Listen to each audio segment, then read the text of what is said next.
2013 como encargado del programa de hipotermia para encefalopatía hipoxico-isquémica del Hospital Materno Perinatal Mónica Pretelini Sáenz. Actualmente es profesor adjunto del programa de especialización de neonatología de la Universidad Autónoma del Estado de México con la materia de neurología neonatal.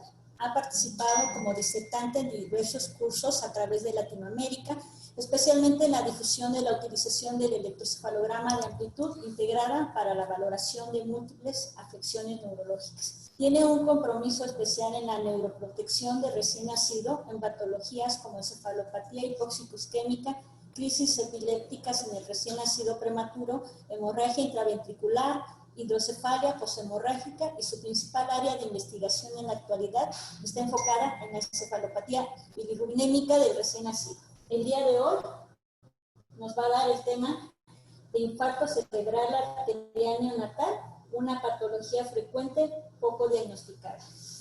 Gracias, doctor César, y le cedemos el micrófono. Hola, ¿se me escuchan? Creo que sí. Bueno, vamos a empezar. Esta es una charla que me gusta mucho porque vamos a aprender a abordar al paciente con infarto cerebral arterial neonatal. Y creo que es algo muy importante porque vamos a ver un poquito la prevalencia de la enfermedad. Y de seguro todos hemos estado ejerciendo nuestra medicina en un hospital público y vamos a darnos cuenta ¿cuántos casos hemos diagnosticado de infarto cerebral arterial neonatal y cuántos deberíamos haber diagnosticado de acuerdo a la prevalencia que tiene esta patología? Bueno, vamos a ver un poquito. Introducción. El stroke perinatal o la enfermedad vascular cerebral perinatal se llama perinatal porque ocurre entre las 20 semanas de gestación y los 28 días de vida extrauterina. En general, el stroke perinatal, hablando tanto arterial como venoso, tiene una prevalencia de 1 por cada 1.600 a 3.000 recién nacidos vivos. El periodo perinatal es de los más susceptibles a sufrir un stroke o un evento vascular cerebral y es una de las principales causas de hemiparesia espástica, sobre todo de diagnósticos retrospectivos. Cuando llegan los niños con una hemiparesia, hacemos un estudio de imagen y vemos que tiene o que tuvo una enfermedad vascular cerebral perinatal. Hay que tener en cuenta que tenemos dos edades en las que el riesgo trombogénico está muy aumentado. Una es el recién nacido y otra es el adulto mayor, más de 65 años. Y vamos a ver que el recién nacido tiene este factor trombogénico por una cuestión fisiológica. No es una cuestión anormal y lo vamos a ir viendo a través de la plática. Este esquema me gusta mucho, es un esquema del artículo de Flus publicado en el 2019, en el cual podemos dividir el stroke perinatal en lo que viene siendo prenatal como tal y luego lo podemos dividir el isquémico en venoso y arterial. Es bien importante aclarar, voy a aclarar con esta imagen de qué vamos a hablar nosotros en esta ocasión. Vamos a hablar de el infarto arterial neonatal, infarto cerebral arterial neonatal, que se toma casi igual que el stroke isquémico perinatal, presumiblemente arterial. Estas dos patologías se toman casi como una sola. La única diferencia, como ustedes ven, es que una ocurre prenatalmente, antes de nacer, y el infarto cerebral arterial neonatal ya nos damos cuenta en el paciente recién nacido, ya después de nacer, ¿sí? Uno ocurre en el feto y otro ocurre en el recién nacido. Es básicamente lo que vamos a hablar. Si quisiéramos hablar de toda la cuestión arterial, venosa, prenatal y postnatal, creo que tendremos que dedicar más tiempo porque esto del EBC perinatal es realmente un tema muy apasionante y es muy largo. Este esquema también me gusta mucho, es un esquema de Dunbar, publicado también en 2018, y lo divide en dos cuestiones. Del lado izquierdo vamos a ver las lesiones venosas, tanto isquémicas como hemorrágicas.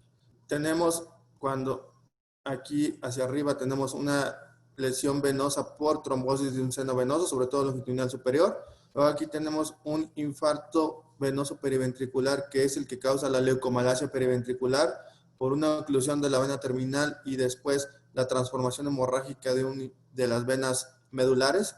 Y del lado derecho tenemos las afecciones arteriales.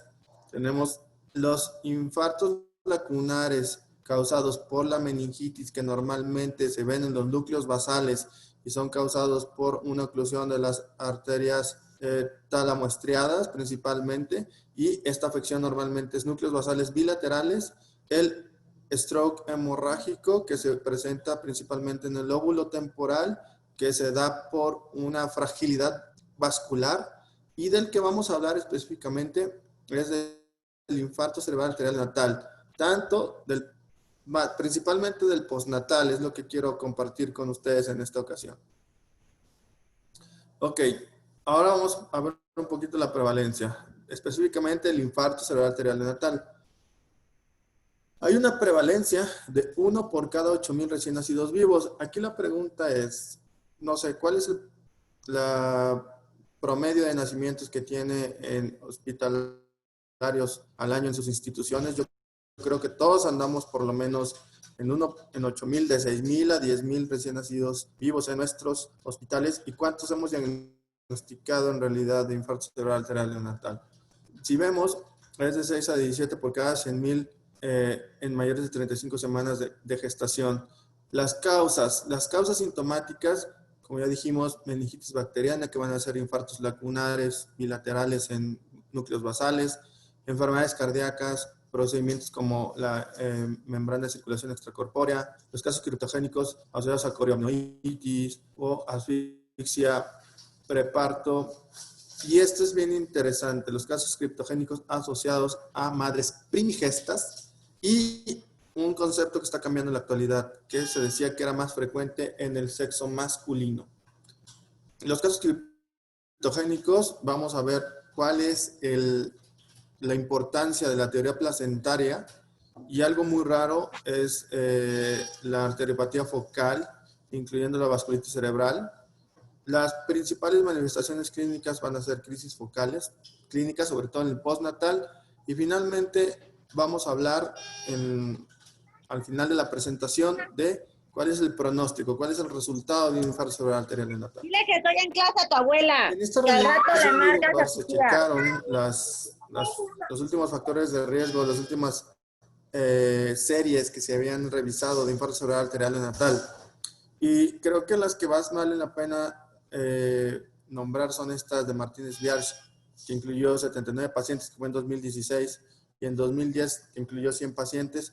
Fíjense muy bien, ¿qué eran las variables estudiadas como factores de riesgo, ¿no? Se estudió como Apgar menor de 7 a los 5 minutos, un inicio temprano de sepsis, bueno, que Martínez-Biarch no lo estudió, una resucitación al nacimiento, una alteración cardíaca fetal, un nacimiento por cesárea, etcétera. Lo que más me llama la atención, y de aquí viene esta cuestión, 1, sexo masculino, ¿sí? Se suponía que tenía un riesgo relativo de 2.2, ¿sí? Esta es una tabla de riesgos relativos. Cuando el riesgo relativo es mayor de 1, tenemos un efecto que nos hace propensos al paciente de padecer infarto cerebral arterial neonatal. En este caso se encontró, sí, el sexo masculino, y otra cosa que se encontró, por ejemplo, la ruptura prematura de membranas prolongada, el líquido meconial, la cesárea de urgencia, por supuesto que las anomalias cardíacas, y estos son los factores de riesgo que se han asociado a las cuestiones, pero más que nada yo creo que a las sintomáticas. Aquí quiero resaltar la que más me llama la atención y la que más he visto yo, y lo vamos a ver en casos clínicos, es ser primigesta. ¿Por qué ser primigesta es un factor de riesgo? Y aquí viene un factor muy importante.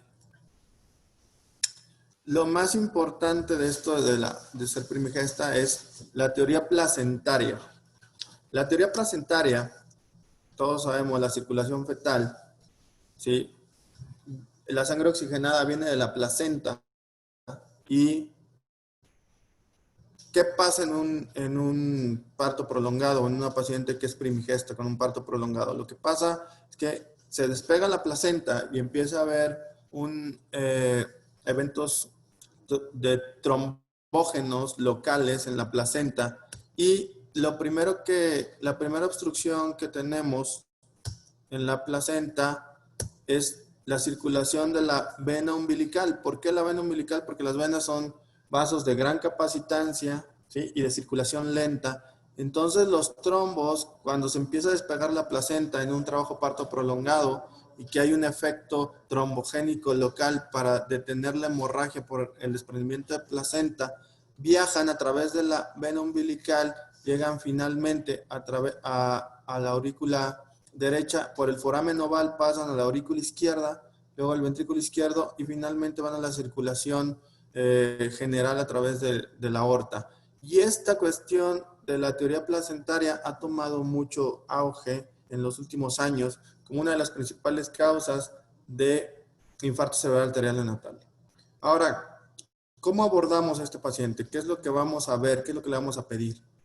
Lo primero del abordaje es la clínica, y yo estoy hablando de un infarto cerebral arterial neonatal en un paciente ya recién nacido, es decir, en un neonato. La principal manifestación clínica de estos niños, del 50 al 60%, que nos vamos a dar cuenta, son las crisis clónicas focales, ¿sí? Y vean en el video cómo cuando intentan detener el movimiento de la piernita del bebé, no para y sigue. Y estas crisis clónicas focales son movimientos que tienen una cadencia y un ritmo. No son temblor, si se fijan, son movimientos que se repiten, tienen un ritmo, tienen una frecuencia, se repiten constantemente, y esos son los que vamos a ver. Por supuesto que el infarto cerebral arterial neonatal puede cursar con otras manifestaciones clínicas, como letargia, como el paciente encefalópata, como paciente con una cuestión de hipotonía, pero las crisis clónicas focales creo que no se nos deben de olvidar, porque son el 50-60% del marcador de que vamos a sospechar un infarto cerebral arterial neonatal. Ahora, ya tenemos al paciente que tuvo crisis clínicas. Ahora, ¿qué vamos a hacer para abordarlo? Pues vamos a hacer una monitorización electroencefalográfica. En este caso voy a ejemplificar casos con electro de amplitud integrada y posteriormente voy a ejemplificar un caso con electro convencional. Este artículo que publicamos el año pasado en el Journal of Maternal and Fetal Medicine, en el cual es parte del grupo de la Fundación N de España y con Juan Fasa de Chile, lo que estábamos tratando de demostrar es cuál es el uso de una electroamplitud integrada de 2 canales versus una electroamplitud integrada de un canal. Y este caso llamaba mucho la atención. En este caso ustedes pueden ver que aquí había 2 canales, este es el lado izquierdo, el hemisferio izquierdo y el hemisferio derecho.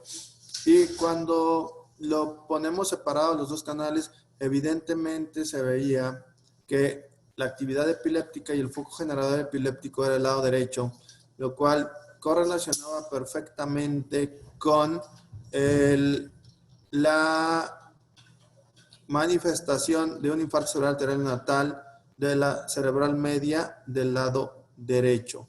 Y cuando se veía este mismo trazo al mismo tiempo en un solo canal, no se podía distinguir que había un estado epiléptico del lado derecho. Por eso es que se propone en este artículo que se trate de utilizar 2 canales en electroamplitud integrada para poder hacer esa localización focal de alteraciones electroencefalográficas. Y este es un ejemplo también, este es un ejemplo de un caso mío.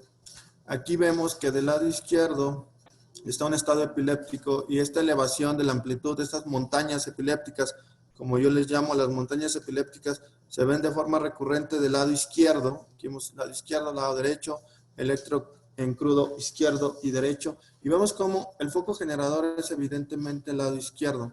Si yo lo pongo al mismo tiempo, ¿sí? Esta alteración se pierde.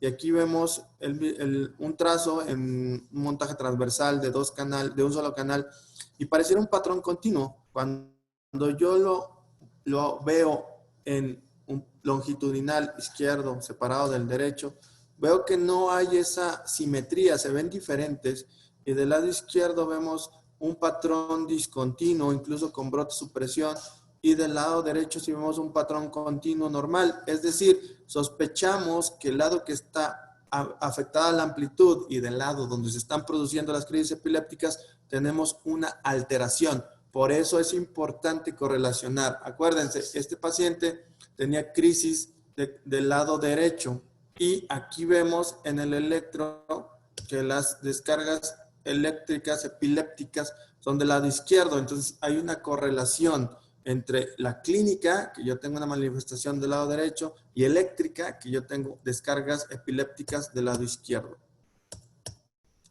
Después, ¿qué hacemos? A mí, en lo personal, me gusta mucho hacer ultrasonido cerebral. ¿Por qué? Porque el ultrasonido cerebral es no invasivo, es barato, lo puedes hacer en la cuna del paciente y no tienes que trasladarlo. El problema del ultrasonido cerebral, sobre todo en infarto cerebral arterial, es que es operador dependiente. Y este artículo publicado también por Gema Oliva del grupo de San Juan de Dios con Mario Echeverría de Colombia, se ve claramente como en la gráfica azul, aquí vamos a ver la sensibilidad del ultrasonido cerebral, ¿sí? Del experto, del evaluador experto versus el evaluador no experto. Y vean cómo en las primeras 24 horas el evaluador experto para reconocer infarto cerebral arterial neonatal tiene una sensibilidad del 83%, pero el no experto del 61%. ¿Qué vamos a ver como dato de infarto cerebral arterial neonatal en un ultrasonido? Lo primero que vemos son una hiperecogenicidad, porque hay edema cerebral secundaria a la obstrucción arterial y eso nos va a provocar cambios en la ecogenicidad y vamos a ver este aumento de la ecogenicidad y vamos a ver efecto de masa también, disminución del volumen ventricular.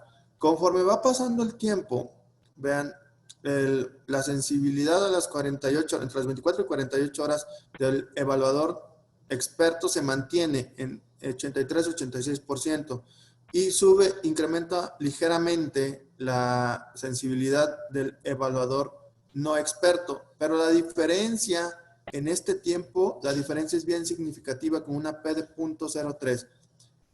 Conforme ya pasa el tiempo y más allá de las 48 horas, pues ya el evaluador no experto, la sensibilidad sube al 82%, que era la misma sensibilidad que tiene el evaluador no experto, el evaluador experto en las primeras 24 horas.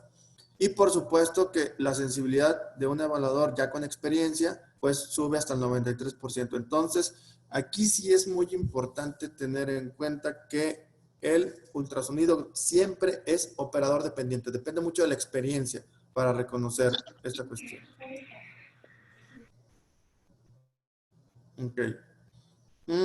Y aquí, este es un ultrasonido que yo hice de un paciente con infarto cerebral arterial neonatal. En lo que vemos, ¿sí? Hay un aumento de la ecogenicidad del lado izquierdo y vemos como un discreto aumento comparado con el lado derecho. Y aquí se ve este aumento de la ecogenicidad en un corte parasagital del lado izquierdo y se observa disminución del volumen ventricular del lado izquierdo también respecto al volumen ventricular del lado derecho. A lo mejor estos datos tan incipientes, para un ojo no experto, no sospecharías en un infarto cerebral arterial neonatal, pero estos datos incipientes, estos cambios de aumento de la ecogenicidad, sobre todo del lado izquierdo perisilviano, nos tienen que hacer sospechar en un infarto cerebral arterial neonatal. El estándar de oro, por supuesto, la forma más fácil de hacer el diagnóstico, donde vamos a ver cambios desde las primeras 2 horas del evento isquémico, es la resonancia magnética. En la resonancia magnética, para demostrar un infarto cerebral arterial neonatal, vamos a pedir las secuencias T1, T2, difusión y tiempo de vuelo. Y aquí vemos un infarto cerebral arterial neonatal en una difusión y aquí vemos un infarto cerebral presumiblemente arterial perinatal, ¿sí? Si se fijan es casi la misma localización y eso lo podemos ver con una resonancia magnética. Sobre todo la secuencia de difusión nos va a ayudar mucho para determinar la zona del infarto. Después, ecocardiograma. ¿Le tengo que hacer ecocardiograma a todos los niños? Mi recomendación es sí. ¿Por qué? Porque hay que recordar el trayecto que sigue la circulación fetal desde la vena umbilical, atravesar, llegar a la aurícula derecha, atravesar por el foramen oval aurícula izquierda, llegar al ventrículo izquierdo y luego ir a circulación sistémica.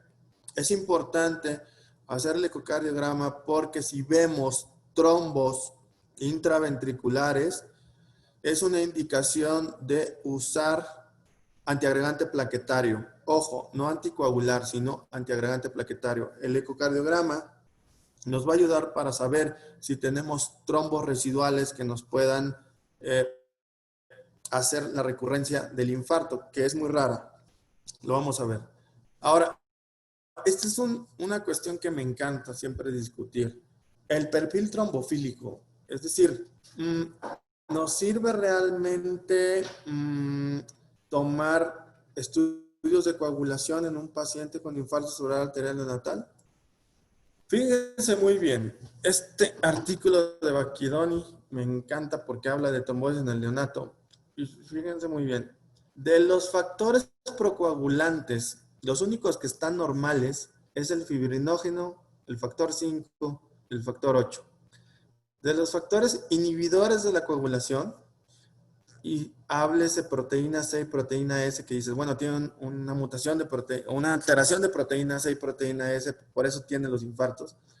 De esos, no hay ninguno que esté normal al nacer. Los únicos factores normales al nacer son fibrinógeno, factor 5 y factor 8. Y si ustedes quieren demostrar algo desde el nacimiento, lo que siempre va a estar constante es la genética. Y podemos demostrar polimorfismos en la metiltetrahidrofolato reductasa o polimorfismos en el factor 5 de Leiden. Por supuesto que si tenemos esta predisposición genética, el recién nacido va a tener antecedentes familiares de enfermedad trombofílica o de una enfermedad trombofílica. Entonces, es ahí donde podemos utilizar la genética. Pero en general, tanto los factores procoagulantes como los factores anticoagulantes van a estar disminuidos en el recién nacido de forma normal y de fisiología normal. Y si se fijan, los rangos de normalización van desde los 2 a los 12 meses, 3 a 9 meses, 2 a 12 meses,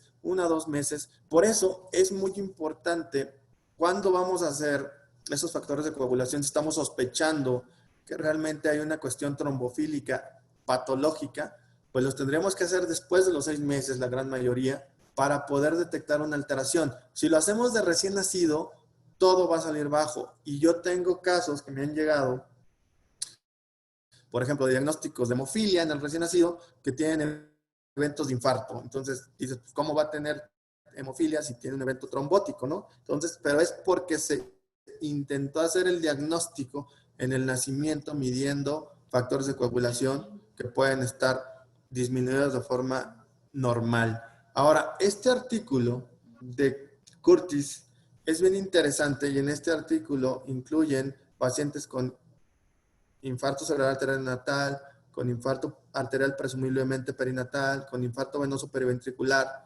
y midieron todos estos factores, ¿no? Tiempos de coagulación, INR, fibrinógeno, antitrombina, proteína C, proteína S libre, factor 8, factor 9, factor 11.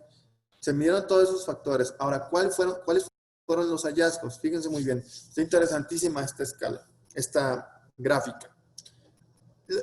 ¿Qué pacientes tenían, o mejor dicho, qué pacientes carecían de alguna alteración? Es decir, aquí fíjense muy bien, los controles, el 50% de los controles no tenían ninguna alteración, pero el 60% de los pacientes con un infarto venoso o con un infarto arterial tampoco tenían ninguna alteración, ¿sí?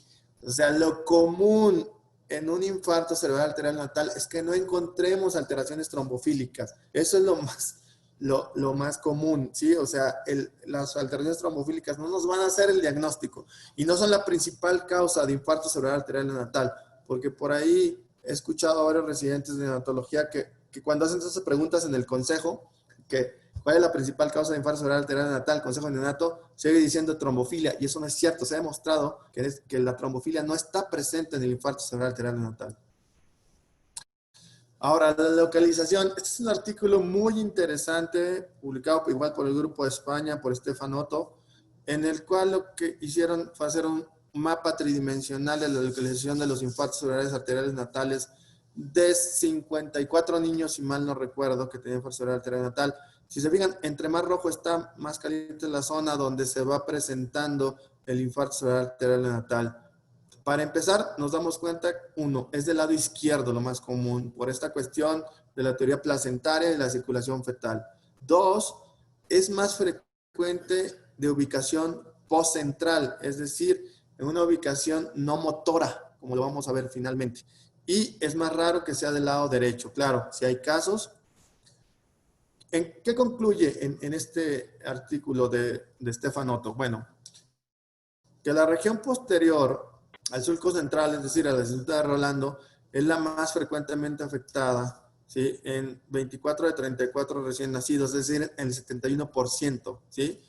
Mostrando región por lo menos en algún hemisferio, y el más frecuente afectado fue el lado izquierdo. La región posterior al surco central es la que muestra incrementada vulnerabilidad.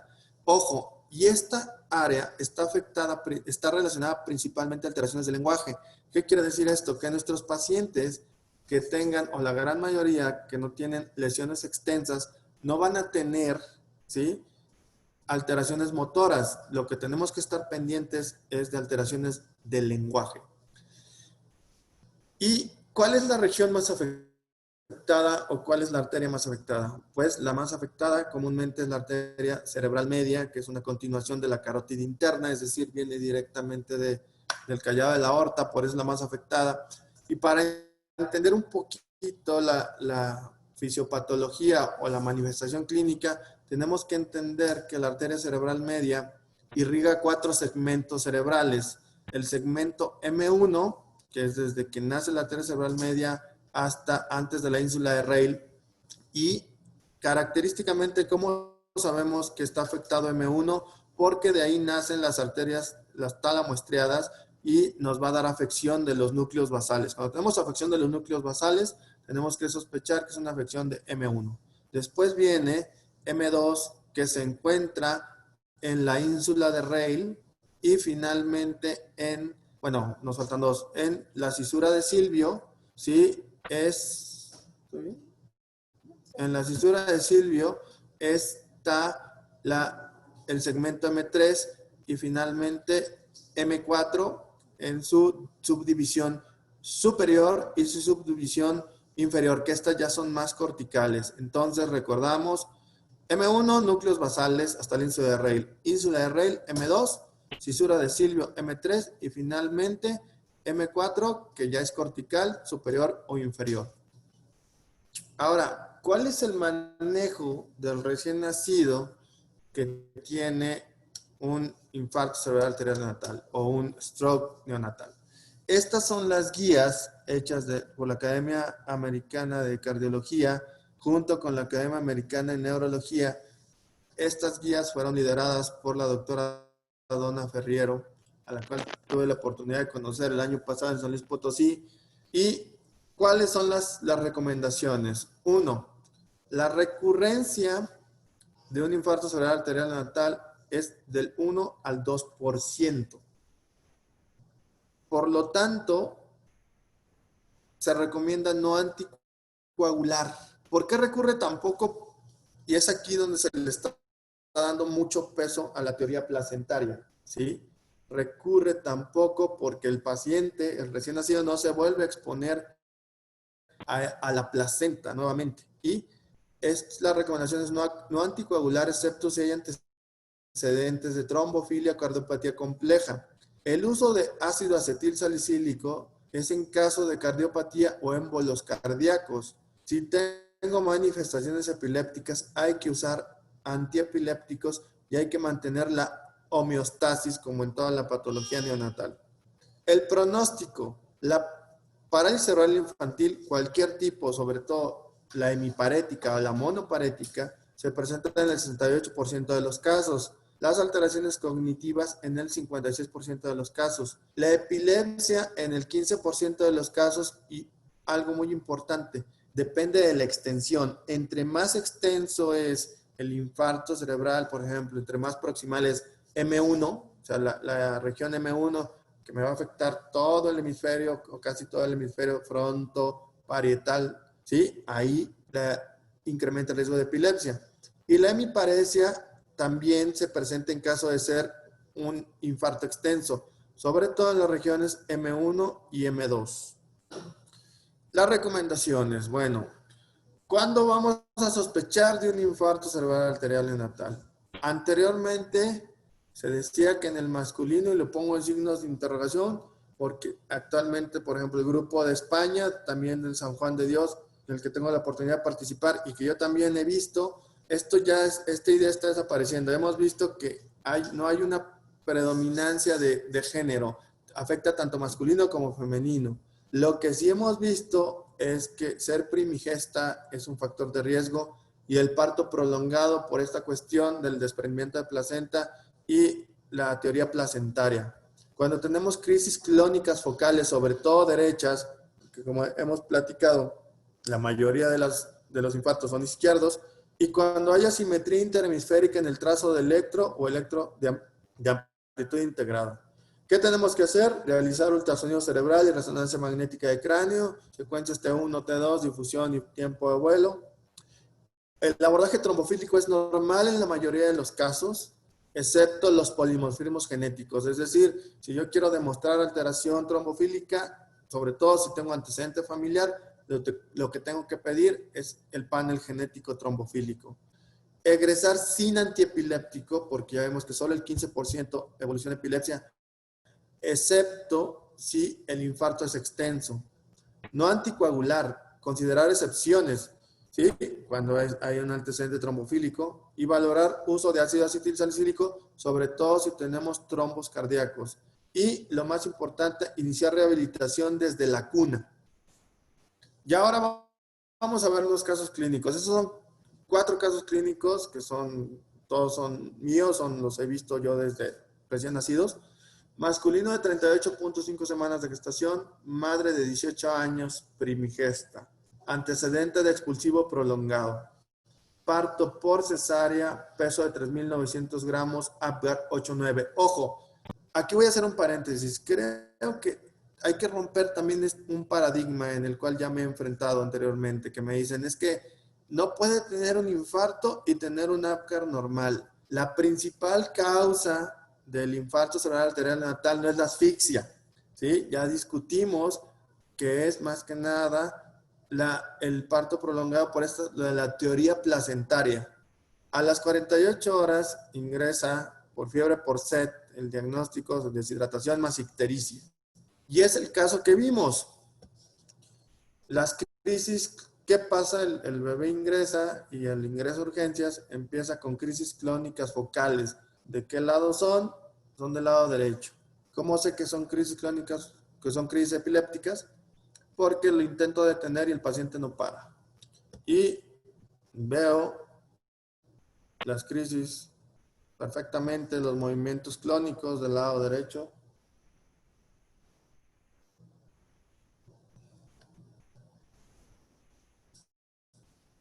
Este es el ultrasonido del bebé, ¿sí? Con las crisis clónicas focales y este aumento de la cogenicidad perisilviana en el lado izquierdo, que también se ve en un corte parasagital izquierdo con disminución del volumen. Lo que nos hizo fue llevar a hacer una resonancia magnética. Y en la difusión, ¿sí? Vemos cómo hay una afección prácticamente cortical, ¿sí? Es de M4 en su porción inferior, es decir, la porción postcentral que está asociada al lenguaje. Si se fijan, este es un T1, se ve un poquito de hiperintensidad también en el T2, pero no se ve gran cosa, y lo que nos ayuda a definir mejor la zona del infarto es la secuencia de difusión. Y aquí vemos cómo está prácticamente la localización cortical M4 inferior en la región postcentral. ¿Qué espero en este paciente? Pues no espero alteraciones motoras. Este paciente hicimos una angioresonancia desde carótidas y no encontramos ninguna obstrucción en ningún nivel. Aquí se ve la obstrucción y si se fijan, hay circulación colateral o lo que se llama circulación de lujo, tratando de reperfundir el área que está afectada. Esto es común, pero si se fijan, no hay ninguna alteración o ninguna oclusión a ningún nivel hasta la cuestión distal, ¿sí? Y hay una reperfusión de lujo. ¿Cómo está el paciente en los 5 meses de vida? Esta es la ventaja. Yo tengo la ventaja de ver a los pacientes durante el seguimiento y este paciente no presentaba ninguna alteración motora, ¿no? Entonces, con este paciente que tenemos que estar al pendiente, por lo que tenemos que estar al pendiente, más que nada, es de el lenguaje y no tanto de un problema motor. Si se fijan, ahí mueven las 4 extremidades perfectamente bien, ¿sí?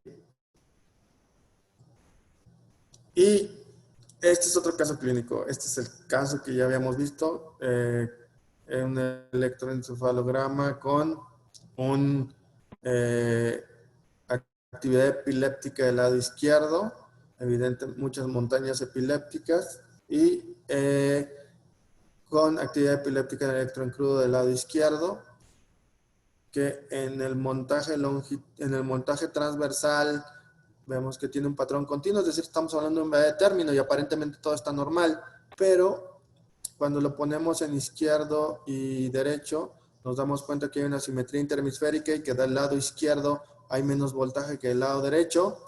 Y cuando vemos un electroconvencional, es el electroconvencional.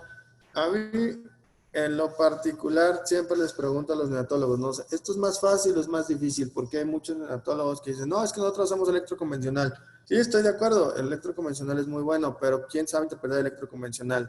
¿Es más fácil ver estas rayitas o es más fácil ver las montañas epilépticas? Yo siempre les pregunto esto.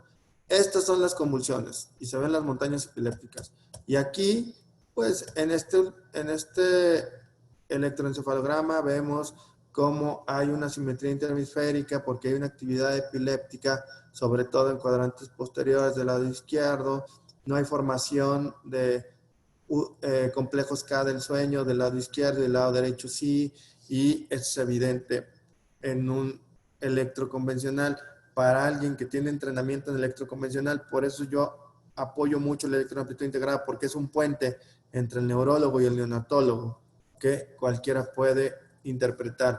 Y pues sí, es muy evidente que hay una simetría interhemisférica, es muy evidente la actividad epiléptica. Estos son complejos K con usos del sueño y ondas del vértex que no se integran del lado izquierdo y que se integran del lado derecho.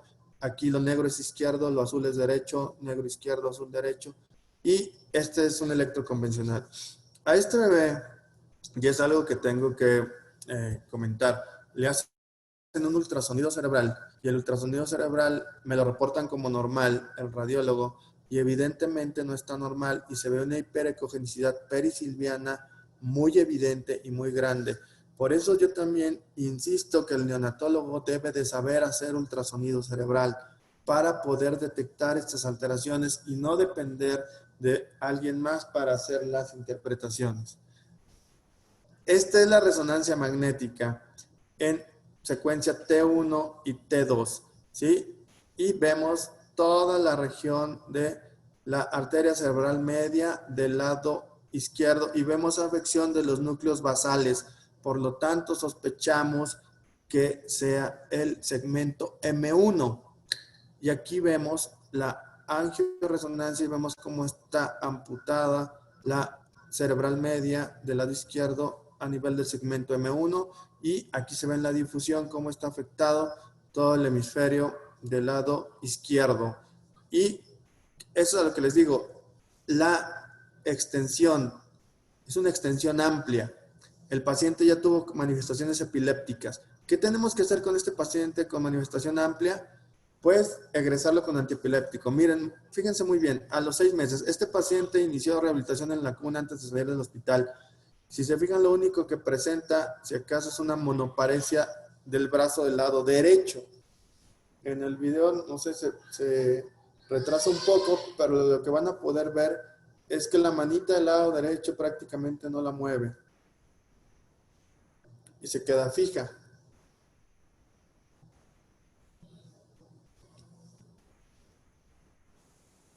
¿sí? Y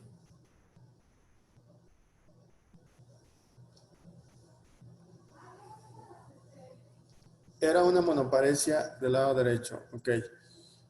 Este paciente tengo la oportunidad de seguirlo y lo vi. Este es un estudio de control a los 3 años, 11 meses. Vean una tomografía.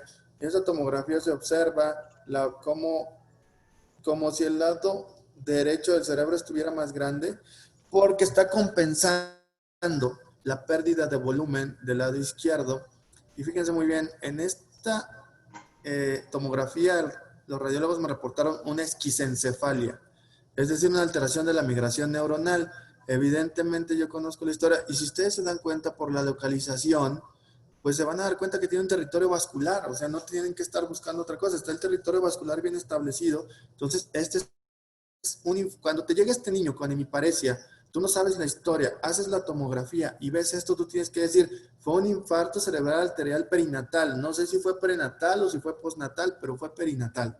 Eso sí, es decir, desde las 20 semanas hasta los 28 días. Este es el electro del bebé finalmente, un electro convencional a los 3 años, 11 meses, donde sigue persistiendo la actividad epiléptica del lado izquierdo. Aquí está. Estos 4 son izquierdos, derechos. Igual, el sueño no se integra del lado izquierdo. La actividad epiléptica, el foco generador, evidentemente es izquierdo, sobre todo frontocentral izquierdo, pero se vuelve bilateral. También hay actividad epiléptica del lado derecho, y esto es algo importante porque este paciente le perdí la pista alrededor de 1 año y regresa porque se descontroló de la epilepsia y era porque no habíamos hecho los ajustes del peso de estos pacientes. Entonces, aquí vean, es una extensión amplia. Entonces, el paciente quedó con epilepsia por la extensión del infarto. Y esos niños se van con antiepiléptico. Y este es el paciente a la edad de 3 años, 11 meses. Vamos a ver cómo se ve el video. En el video se puede ver que hay una hemiparesia faciocorporal del lado derecho principalmente, sobre todo con predominio de la mano del lado derecho, de la extremidad superior del lado derecho, ¿sí? Que era lo que ya venía manifestando desde los 6 meses de vida.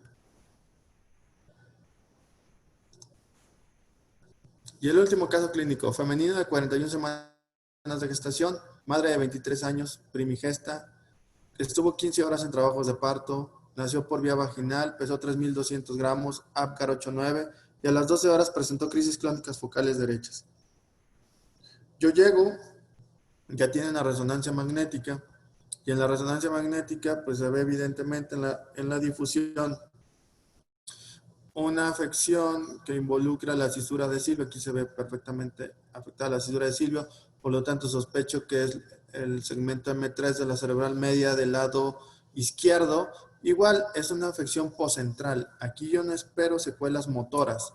Y aquí está el video de la bebé al año. Vean cómo agarra la pelota, con qué mano la agarra, con la derecha, con qué mano la avienta, con la derecha. Y el infarto fue del lado izquierdo. Entonces no hay ninguna alteración motora. La bebé gatea perfectamente al año de edad. No hay alteración motora. ¿Qué es lo que me tiene que preocupar por la localización? La valoración del lenguaje, no la valoración motora. Porque por la localización no tendrá manifestaciones motoras.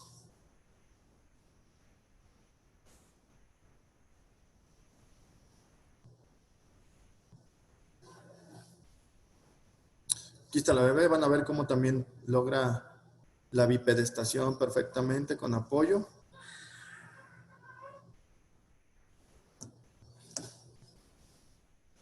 Y bueno, este es el último caso clínico. Femenino, 40 semanas de gestación, madre de 16 años, primigesta, ruptura prematura de membranas de 18 horas, parto por vía abdominal por estado fetal no tranquilizador, por bradicardia fetal. Peso 3.300 gramos, Apgar 8.9, a las 22 horas de vida presentó crisis clónicas. Fíjense muy bien, aquí está una electroamplitud integrada y aquí vemos como del lado derecho, en el electro en crudo sobre todo se ve que hay mayor actividad epiléptica. Igual del lado derecho, mayor actividad epiléptica. al mismo tiempo que tiene el ultrasonido conectado, se hace el electro conectado, se hace el ultrasonido, y en el ultrasonido igual me llama la atención esta hiperecogenicidad del lado derecho, ¿sí? Con esta disminución de la ecogenicidad del lado derecho, hacemos una tomografía y vemos la afección, ¿sí? La hipodensidad igual en la región de la cerebral media del lado derecho. Con la resonancia magnética vemos que esta hipodensidad abarca la ínsula de Rey, ¿sí? También, o sea, también es silviano, por lo tanto sospechamos que es el segmento M2, porque los núcleos basales prácticamente no están afectados, no hay afección de los núcleos basales. ¿Y cuál es el resultado motor? Aquí sí hay un resultado motor, ¿sí? Por eso les decía en las conclusiones, ¿quién va a tener alteraciones motoras cuando los infartos sean extensos y sean proximales? Principalmente la región M1 y M2, el segmento M1 y M2. Pero cuando es M3 y M4, no tenemos alteraciones motoras. En esta niña se observa perfectamente que hay una simetría del movimiento, ¿sí? De las dos manitas, sobre todo con una hemiparesia de la extremidad superior del lado izquierdo. No sé si en el video se alcanzó a ver bien, pero no logra subir las manos adecuadamente. Voy a tratar de regresarlo un poquito. Si se fijan, cuando sube las manos, la mano izquierda queda más abajo que la mano derecha. ¿Sí? Esa es la afección motora que tiene esta bebé. No hay afección del lenguaje, o no hay afección del lenguaje, le puse a hablar. Aquí esta es una foto del Hipócrates del año pasado, donde estoy señalando a la doctora Donna Ferriero. Ella fue la que hizo las guías de manejo de la Academia Americana de Cardiología y de Neurología para el manejo de stroke neonatal, y que tuve la oportunidad de conocer el año pasado en San Luis Potosí. Y muchas gracias, eso sería todo. Espero que les haya sido útil. No sé si haya preguntas. Bueno, doctor César, muy interesante su plática y pues bueno, hay una pregunta que dice del doctor José Flores. Doctor, ¿recomienda realizar ultrasonido en un paciente sin clínica, pero que tuvo un parto prolongado, o cuáles serían las indicaciones para realizarlo? Gracias y felicidades por la excelente ponencia. Es una buena pregunta. Hace poco estaba yo en una charla y un doctor me proponía, oye, ¿sabes cuál es el tiempo de corte para decir que el parto prolongado tiene riesgo de infarto cerebral arterial neonatal o no? Y es una buena pregunta. La verdad es que no tenemos un parámetro de tiempo para decir qué tan prolongado es el parto prolongado. Y creo que podría ser un buen tema de investigación. Es decir, yo tengo una paciente que considero parto prolongado, no sé, más de media hora, y hacer un ultrasonido a todos para saber cuál es el resultado y quién se asocia con infarto cerebral arterial neonatal o no. En realidad no tenemos una indicación. ¿A quién le hacemos el ultrasonido? Pues a quien tiene manifestación clínica, ¿no? Llámese crisis clónicas focales, llámese letargia, llámese hipotonía, llámese encefalopatía neonatal. Pero no hay una indicación, y hace poco esa idea de investigación se me hace muy interesante. Tratar de establecer el tiempo de corte, que es factor de riesgo para tener infarto cerebral arterial neonatal, sería muy interesante. Si pudiera hacerlo, se lo haría a todos. Dice, hay otra pregunta que dice, ¿puede haber infarto que se convierta en hemorrágico? La mayoría de los infartos en el recién nacido se pueden convertir en hemorrágicos por la alteración fisiológica de los factores de la coagulación. Entonces, sí, la respuesta es sí. De hecho, los infartos venosos, todos son infartos hemorrágicos. Casi todos. Dice la doctora María Teresa López, ¿cuánto tiempo se debería esperar el inicio de los síntomas? Es muy variable, la verdad es muy variable, pero la gran mayoría en las primeras 24 horas tienen crisis clónicas focales, ¿sí? Estoy hablando de niños que inician entre las 8 y las 15 horas más o menos. Mis niños iniciaron ese tiempo las crisis clónicas focales, pero son las primeras 24 horas. la doctora Marta Isabel dice, si el infarto es extenso, ¿con qué antiepiléptico los maneja? Creo que ahí no hay discusión.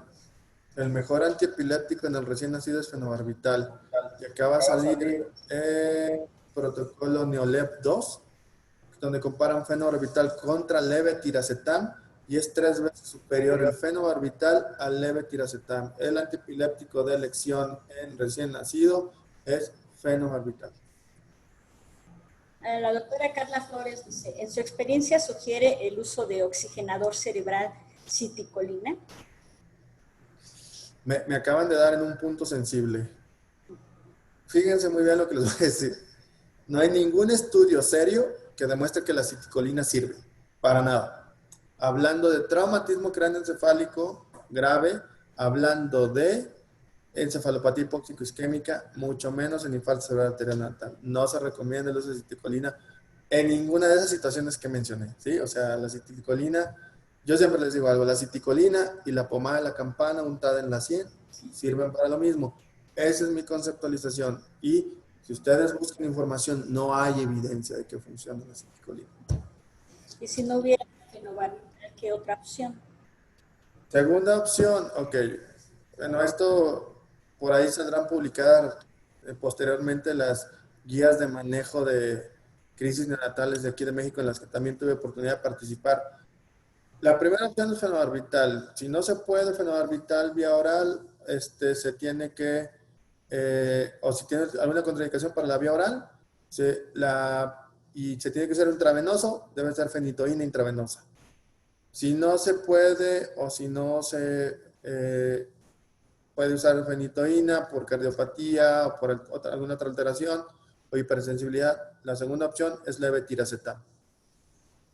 La doctora María Teresa López Castillo dice, ¿a las cuántas horas podría haber la hiperecogenicidad en la sospecha de infarto? Normalmente la hiperecogenicidad la vemos en las...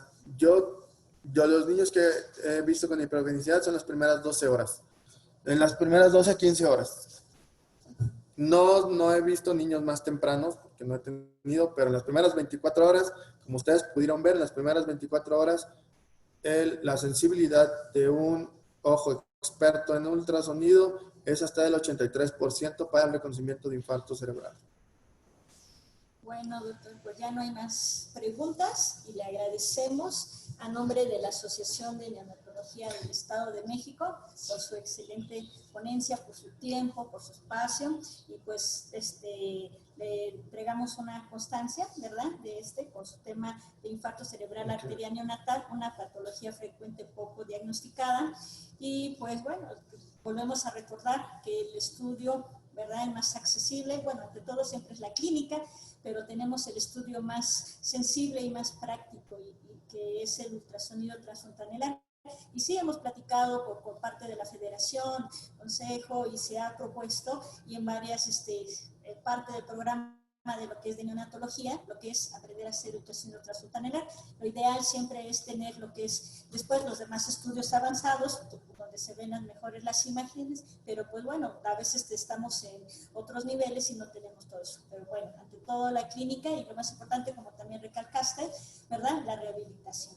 Pero bueno, esperemos que les haya gustado mucho la plática. Excelente, doctor, como siempre, y gracias por su experiencia. Gracias, estamos Gracias aquí juntos todos. para que nos vean.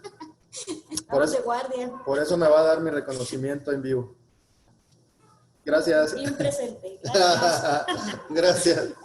Gracias a todos. Nos vemos, Bye. gracias, bye.